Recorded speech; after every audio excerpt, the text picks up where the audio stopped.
ኣብ ጅዳን ከባቢኣን ንግስነት ስዑድ ዓረብ ዝርከቡ ኤርትራውያን መንእሰያት ውዳቢኦም ሓይሎምን ንቕሓቶም ኣበሪኾምን ሃገር ብትጠልቡ ዕማማት ተሳታፍነቶም ከብሉ ሚኒስተር ፍትሒ ፈውዚያ ሃሽም ንተራ መንእሰያት ኣብ ሃገራዊ ዕማማት ኣመልኪታ ኣብ ዝገብረትሎም ኣኼባ ኣዘኻኺራ ሚኒስተር ፈውዚያ ኣብ ዝሃበቶም መግለጺ መንግስቲ ኣገዳስነት ትምህርቲ ኣብ ምህናጽ ሃገር ብምግንዛብ ልዕል ወፍሪ ይገብር ከም ዘሎ ጠቒሳ ዜጋታት ነተፈጢሩ ዘሎ ባይታ ብግቡእ ክጥቀምሉ ተላብያ መንእሰያት ንኹሉ ተጻቦታት ብንቕሓት ክምክቱን ቀንዲ ተዋሳእቲ ሃገራዊ መደባት ክኾኑን ይግባእ ዝበለት ሚኒስተር ፈውዚያ ቀንዲ ዕጥቂ መንእሰይ ክኸውን ዘለዎ ፍልጠት ስለ ዝኾነ ተሳተፍቲ ብቑዕ ፍልጠት ቀሲሞም ንነፍሶም ኮይኖም ንህዝቦምን ሃገሮምን ከገልግሉ ኣተሓሳሲባ ኣብ መወዳእታ ሓላፊ ህዝባውን ከማውን ጉዳያት ኣቶ ሳልሕ ማሕሙድ ሳቤ ኣብ ዘስምዖ ቃል መንእሰያት ጥርናፍኦም ብምሕያል ሓሳቦም ዝገልጽሉን ህሉ ኩነታት ሃገሮም ዝፈልጥሉን ኣጋጣሚታት ብዝለዓለ ክድፍኣሉ ምዃኑ ኣብሪሆም ተሳተፍቲ ብወገኖም ስለቲ ዝተዋህቦም መብርሂ ድሕሪ ምምስጋን ናይ ካልኣይ ደረጃ ትምህርቲ ድሕሪ ምዝዛሞም መንግስቲ ኤርትራ ባይታ ከጣጣሓሎም ተላብዮም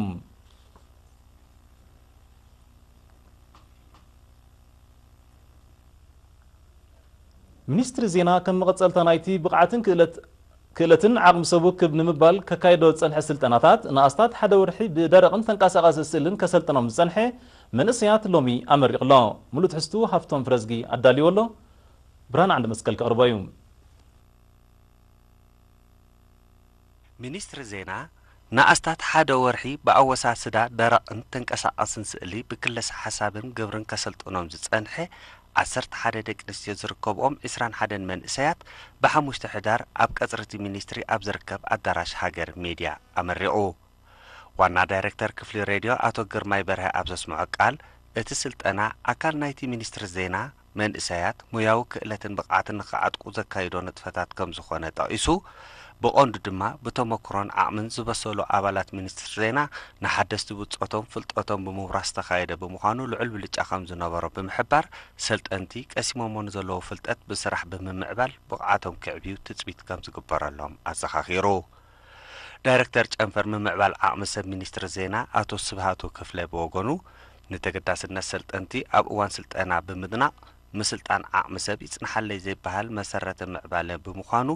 ሚኒስትሪ ዜና ኣበርቲዑ ክደፍኣሉ ምዃኑ ኣረዲኡ ወኪል ተመረቕቲ ብጊድኡ ተኻፈልቲ ናይቲ ኣገዳሲ ሙያዊ ስልጠና ብምዃኖም ምስጋና ድሕሪ ምቕራብ ቀሲሞሞ ንዘለዉ ስልጠና ኣብ ግብሪ ብምትርጓምን ብቐጻሊ ጻዕሪ ብምዕባይን ኣድማዒ ስራሕ ክዓሙ ድልዋት ምዃኖም ኣረጋጊጾም ሰልጠንቲ እቶም 15 ካብ ዞባታት ሃገርና ኣብ ምምዕራር ዜናዊ ሓበሬታ ተዋፊሮም ክነጥፉ ዝጸንሑ ክኾኑ ከለዉ እቶም ዝተረፉ 6 ድማ ኣባላት ሃገራዊ ማሕበር መንእሰያትን ተምሃሮን ኤርትራ እዮም እዚ ከምዚ ኢሉ እንከሎ ሃገራዊ ማሕበር መንእሰያትን ተምሃሮን ኤርትራ ጨንፈር ዞባ ማእከል ምስትካል ቴክኖሎጂ ኮምፒውተር ቲ80 ብምርድዳእ ብዝኸፈተ ዕድል ብግራፊክስን ኮምፒውተር ኤዲቲንን ዝሰልጠኑ 55 ኣባላት ሚኒስትሪታት ዜናን መጓዓዝያን መራኸቢታትን ብ4 ሕዳር ተመሪቖም ኣብቲ ስነ ስርዓት ኣካይዲ ስራሕ ትካል ቴክኖሎጂ ኮምፒውተር ቲ80 ኣቶ ታደሰ ጣዓመ ኣብ ዘስምዖ ቃል ሰልጠንቲ 10 ብቪድዮ ኤዲትን 45 ድማ ብግራፊክስ ከም ዝሰልጠኑ ጠቒሱ ንዝቐሰሞ ትምህርቲ ኣብ ዕለታዊ ስርሖም ብግቡእ ክጥቀምሉ ዘለዎ ጽኑዕ እምነት ገሊፆም ወኪል ተመረቕቲ ኣቶ ሰልሓዲን ሁሴን ብወገኑ ሃማማት ዞባ ማእከል ብዝፈጠረሎም ባይታ ኣገዳሲ ፍልጠት ከም ዝቐሰሙ ብምሕባር ንዝቐሰሞ ትምህርቲ ዝያዳ ዘማዕብሉሉ ሰፊሕ ዕድል ክፍጠረሎም ተላብዮም ሓላፊ ውዳበን ፖለቲካዊ ጉዳያትን ሃማማት ጨንፈር ዞባ ማእከል ኣቶ ሮቤል ከበደ ድማ ማሕበር መንእሰያት ኣፍረይቲ ንክኾኑ በብእዋኑ ዝተፈላለየ ሞያዊ ስልጠናት ክምጽንሑ ብምግላጽ ሰልጠንቲ ኣብ ዝሰርሕሉ ዓውድታት ስራሕ ኣበርክቶም ክዕዝዙ ትፅቢት ከም ዝግበረሎም ኣገንዚቦም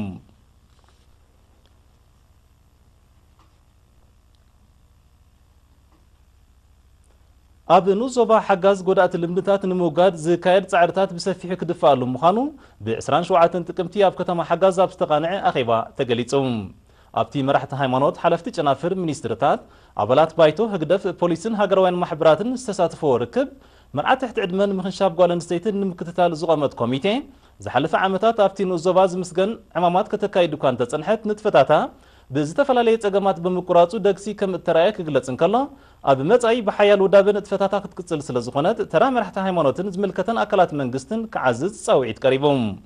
ጎስጓሳትን ኣስተምህሮታትን ኣብ ሕብረተሰብ እቲ ዝድለ ናይ ባህሪ ለውጢ ንምምጻእ ዓብዪ ኣበርክቶ ከም ዘለዎ ዝሓበሩ ነበርቲ ከተማ ሓጋዝ ኣብቲ ንዞባ ሓሊፉ ዝርአ መራሕቲ ዕድመን ምክንሻፍ ጓል ኣንስተይትን نمكتو كتعرون زمت أواجاتن حقاقاتن نخصتحسو عقب كبلون أب حقك أقربون مخانم حبيرام مرحتي هايمانوت بوغنوم منقستي من نبابرو زيقاتات نممحياشن تعنقم نمحلاون نزا سلاسلو زلو مدبات دحر ممسقان مخنشابن مرعى تحت عدمن بهايمانوتون سلازي دقف أبتو قداي عتود مكتتال كقبرون أبركتوم كعززون مخانم الرقاقيتهم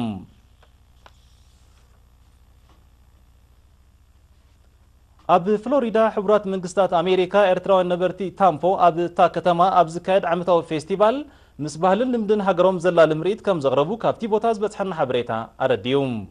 كابتي كاب سلاسات كمتي كساب كل التحدار زت خايدن 43 هاجرات استساتفون فيستيفال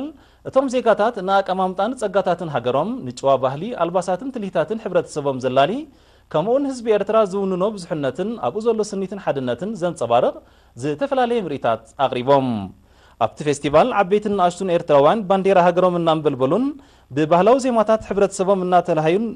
نتأمرتهم من هاجراو فقرو من زغلح كمون دقم بهلاو من النتم من خيطفو نزكايدو وزعرتات زن صبارق مسان ودوتات كم زغربون بتعذبتي أزناوات كم زرخبن تيز بتحن حبريتا بتوسخي عمل كيتم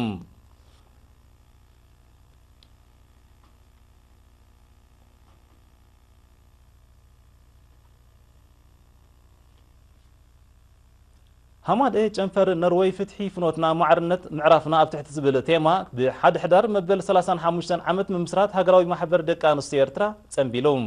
ابتي اب كتما اوسلو استخايده سن سرعت نام مسررتا نتفتاتن علامان راي هماد ازملكت مبري كم زغربه كابتي بوتاز بتحن حبريتا املكيتم ادم برتي جنفر ويزرو ملته تولد برهان ابز سمعتو قال اتاويتات بمعباي اب هايكوتاز تحز بروجكت نمعوات زوعل وفيتاتن جراتاتن كم استخايده بمتقاس نزتحبابرون كلهم امسغينام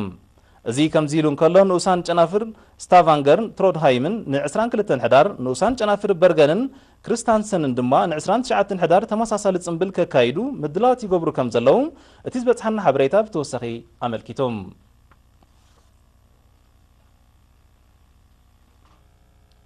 زي خبركم تخاتلتي زينا وشتا هاجر ازي كتكاتلو زي صنعكم نيرون زينا هاجرات وصاد حرز حصار مسغاغريت كملسوكم اي ترحقو